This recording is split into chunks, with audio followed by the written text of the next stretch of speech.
চার আলিফ মাদ, চার আলিফ মাদ।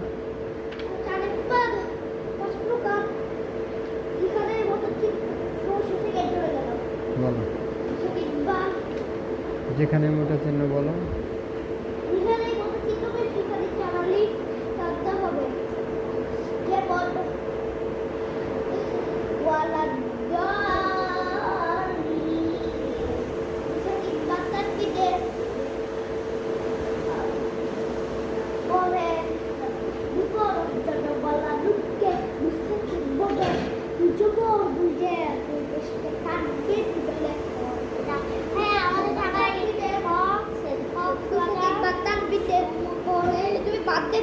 সেকেন্ড বা তানবিন। হ্যাঁ বলো সেকেন্ড বা তানবিন।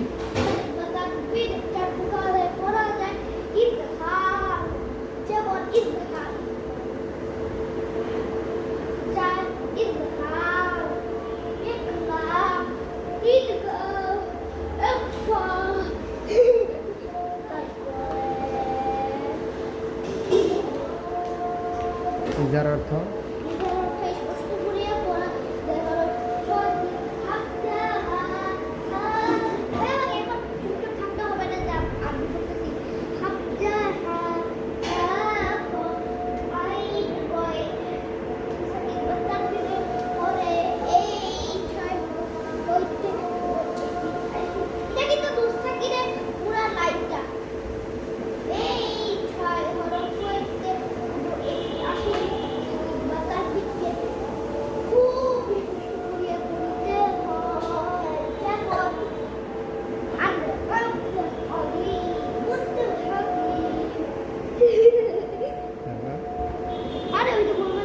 হ্যাঁ তুমি এটা নিজে থেকে বলো।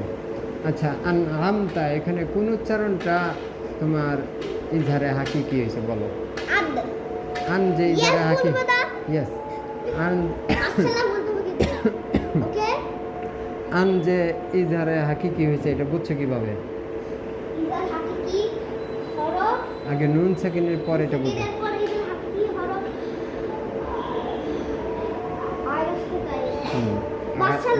মাশাআল্লাহ আলী।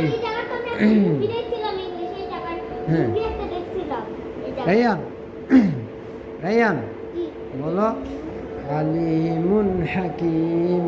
এখানে কোন উচ্চারণটা তোমার ইজহারে হাকিকি হয়েছে বলো। মুন যে ইজহারে হাকিকি হয়েছে বুঝছো কিভাবে? কিসের পরে এটা বলতে হবে? তো বলতে হবে তো তানবিনের পরে, ইজহারে হাকিকি হরফ ফার্স্টে তাই। মাশাআল্লাহ এই তো পেরে গেছে। তারপরে ইকলাব অর্থ বলো। ইকলাব অর্থ বদলাই পর ইকলাবের হরফ একটি বা ইকলাবের হরফ ইকলাব হরফ একটি বা ইকলাব হরফ। তারপরে নুন সাকিন বা তানবিনের পরে, নুন সাকিন বা তানবিনের পরে এই বা হরফটি আসলে নুন সাকিন বা তানবিনকে খুব কষ্ট করিয়া পড়ে। খুব বলে মিম দ্বারা বদলাইয়া,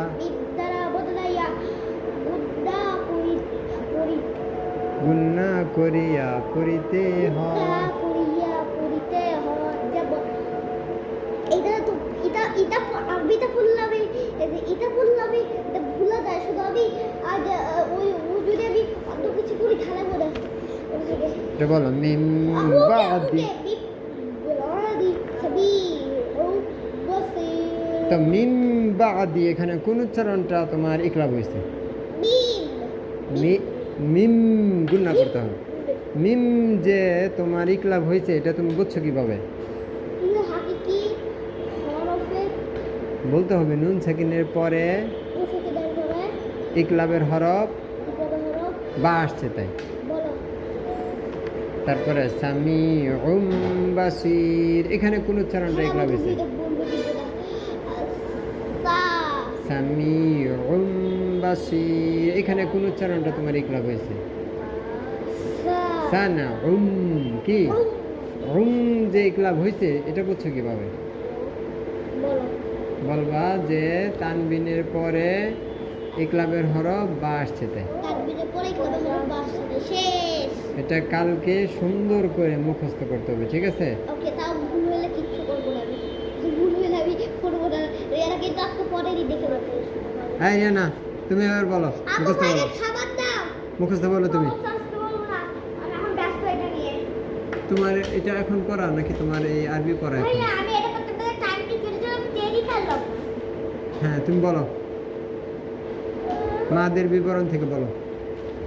আমি সেই মাদের বিপদ থেকে বলছি না। হ্যাঁ বলো, মাদের বিবরণ। মাদের বিপরণ একেবারে রেখে শহর করতে দিতে দরটা নিয়ে পড়াচ্ছে মাদ পদের মাদ মদ 10 প্রকার মাদ 3 প্রকার মধ্যে সবাই মধ্যে বদল মধ্যে লীন মধ্যে সবাই মধ্যে হরফ